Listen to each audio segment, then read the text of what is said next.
Terekest.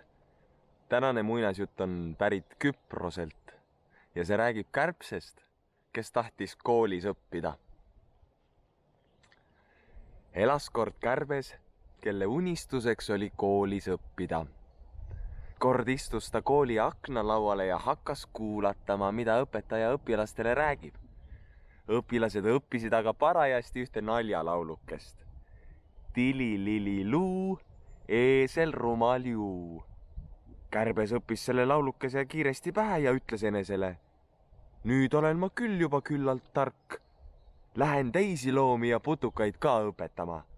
Ta lendas aasale ja nägi seal rohtu söövat eeslit. Kärbes istus rohule ja hakkas laulma. Tili-lili-luu, eesel rumal juu. Millest sa seal laulad, küsis eesel. Kärbes laulis veel kord. Tili-lili-luu, eesel rumal juu. Mis imepärane lauluke, ütles eesel.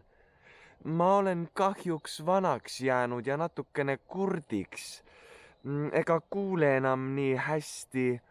Ole hea, istu mu sabale ja laula veel kord. Kärbes oli rahul, et tema lauluke meeldis ja istus eesli saba peale. Eesel aga lõi kärbest nii kõva matsuga, et oleks ääre pealt kärbsel tiivad ära rebinud. Missugune tänamatu õpilane, hüüdis kärbes ja lendas edasi.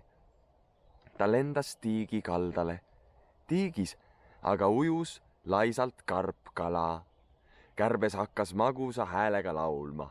Tili-lili-luu, karpkala rumal juu. Seda kuuldes plaksatas karpkala sabaga vastu vett nii tugevasti, et veelaviin sadas kärbsele kaela ja tegi tema tiivad märjaks. Missugune harimatu mats, hüüatas kärbes oma tiibu kuivatades. Seejärel lendas ta tallu. Taluõuel jalutas tähtis pardiisand.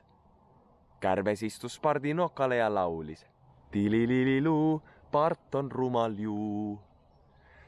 Aga pardiisand avas oma noka ja neelas õpetatud kärbse alla. Vaat siis, see on nüüd lugu sellest, kuidas koolis tuleb käia natukene kauem kui lihtsalt natukene aega. Kohtume homme.